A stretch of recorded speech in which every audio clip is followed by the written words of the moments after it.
Hey guys, welcome to Adbhutah. మనలో చాలామందికి ఆవకాయ అంటే ఇష్టం ఉంటుంది కదా. ముఖ్యంగా బాగా ఆకలితో ఉన్నప్పుడు అప్పుడే వడ్డించిన పొగలు గక్కుతున్న తెల్లన్నంలో అలా ఒక స్పూన్ నెయ్యి ఆవకాయ వేసుకొని కలుపుతుంటే ఉంటుంది చూడండి. లాలాజలం ఎంత ఊరుతుందంటే అన్నం కలపడానికి పెట్టుకున్న ప్లేట్కి ఆ ఆవకాయకి తప్ప ఇంకెవ్వరికీ తెలియదు.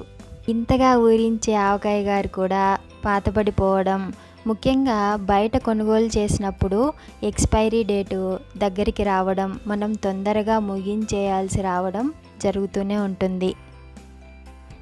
మరి ఎంత రుచి బాగున్నా ప్రతిరోజు అదే పచ్చడి తినాలంటే మనకు బోర్ కొడుతుంది కదా. కాబట్టి ఈరోజు మనం అద్భుతహాలో పాత పచ్చళ్ళకి కొత్త ట్విస్ట్ ఇవ్వబోతున్నాం అన్నమాట. మరి అదేంటో చూసేద్దామా. కావలసిన పదార్థాలు: వేయించి పెట్టుకున్న నువ్వులు, ఇవి డ్రై రోస్ట్ అండి, ఆయిల్ ఏం లేకుండా వేయించి పెట్టుకున్నాను.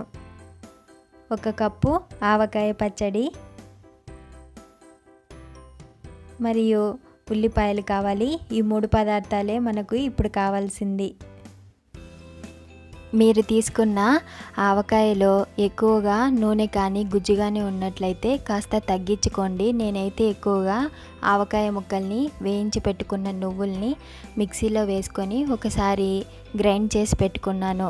ఆ తర్వాత ముందుగానే కట్ చేసి పెట్టుకున్నటువంటి ఉల్లిపాయ ముక్కల్ని కూడా జోడించి మరొకసారి గ్రైండ్ చేసుకున్నాను. మరీ మెత్తగా గ్రైండ్ చేయకండి, కాస్త పలుకుగా ఉంటేనే మనం అన్నంలోకి తిన్నప్పుడు చాలా రుచిగా ఉంటుంది.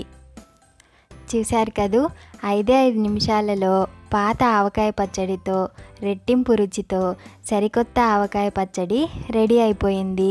మరి ఆలస్యం ఎందుకండి, మీరు కూడా ట్రై చేసి ఎలా కుదిరిందో నాకు కమెంట్ సెక్షన్ ద్వారా తెలియజేయండి. నేనైతే ఎంచక్కా వేడివేడి అన్నంలోకి కలుపుకొని తినడానికి రెడీగా ఉన్నాను. If you guys like my video, please like, share and subscribe to అద్భుతః.